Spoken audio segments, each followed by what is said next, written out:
Voilà, la petite pause du midi est terminée, j'ai rechargé le portable. Comme vous pouvez voir, on va aller visiter les sites qui sont marqués. Donc on a le moulin de Kermaux, l'alignement du Magno, avec le géant du Magno et le quadrilatère, et les alignements de Carlescan. Donc on va aller voir, normalement on peut avoir accès à tous ces sites.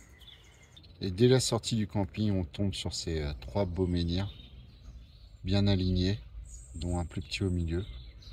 Donc je pense quand même que ça avait une signification. Dites-le en commentaire.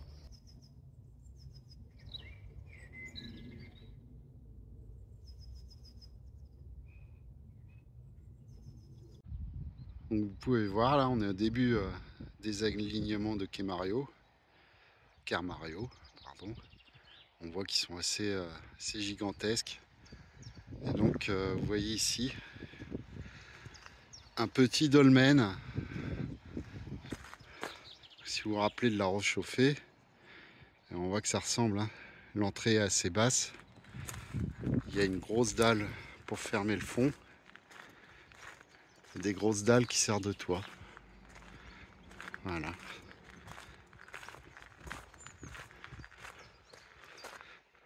Magnifique.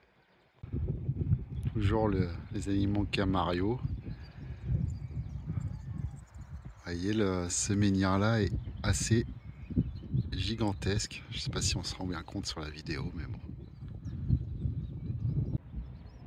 Alors, la petite porte qui nous empêche de passer à cet alignement. Mais bon, ils sont en rénovation, hein. Ils essayent de consolider les sols. C'est quand même assez bien entretenu, hein. Il y a des bons chemins. Si vous êtes à mobilité réduite, vous n'aurez pas de problème à venir dans la région, hein, ce qui peut toujours être intéressant. Voilà, je ne sais pas si vous voyez bien, mais le menhir derrière moi doit bien faire, je pense, 3 mètres de haut. Il est assez énorme. Et donc, comme d'habitude, plus on avance, plus les menhirs sont de plus en plus gros. Alors regardez celui-là. En plus, il a des marques intéressantes, sûrement au pied. Alors dites-moi dans les commentaires si vous pensez que c'est naturel ou si c'est fait par l'homme. Moi, je pense que ça a été fait par l'homme. Voilà. La taille de chaque menhir diminue.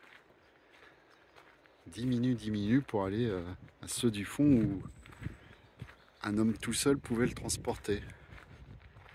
Voilà. Donc il n'y a pas de forme précise dans les menhirs, hein.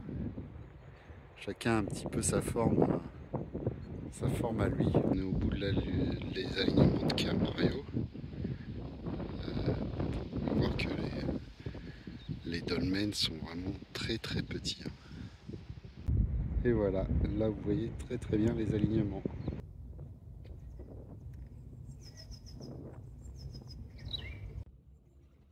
Donc là on est sur le moulin de Kermaux. On peut y accéder, hein. L'entrée est ouverte. Et vous allez voir, on a quand même une jolie vue sur les alignements.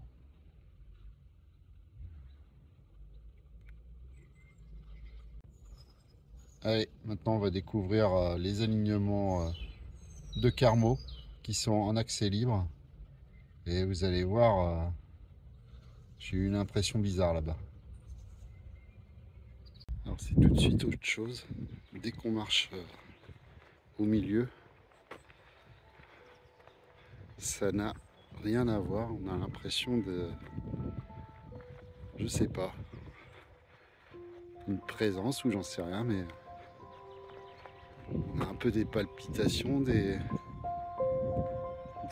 petits frissons. Mais tout de suite, dès qu'on s'approche, on a l'impression d'être transporté dans un autre endroit. Voilà, on avance dans l'alignement.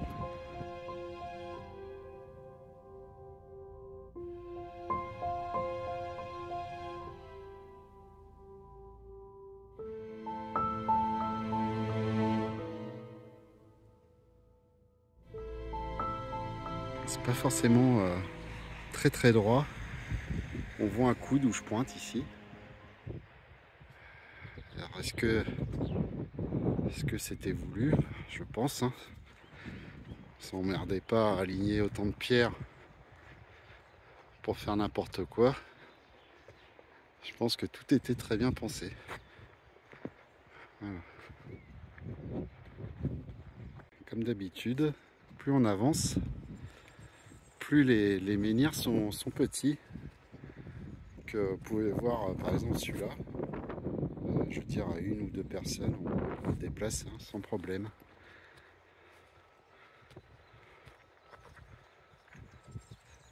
C'est quand même impressionnant. Hein. Encore une fois,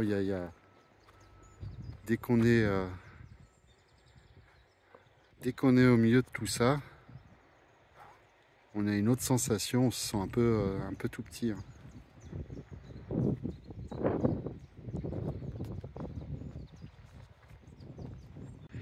Donc dans certains alignements, d'un seul coup, des fois on a un menhir un peu plus gros.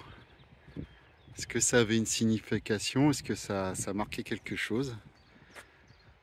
Je ne sais pas trop. Mettez en commentaire ce que vous en pensez. Mais vous voyez, on passe de menhir d'environ 70 cm de haut à un d'environ 1,70 m de haut. Je viens de parler avec des personnes qui m'ont livré une information très importante. Apparemment, le site de Gavrinis serait ouvert demain à 10h30. Donc on va regarder ça. On va essayer de réserver la place. Et avec un petit peu de chance, on pourra aller admirer tout ça ensemble.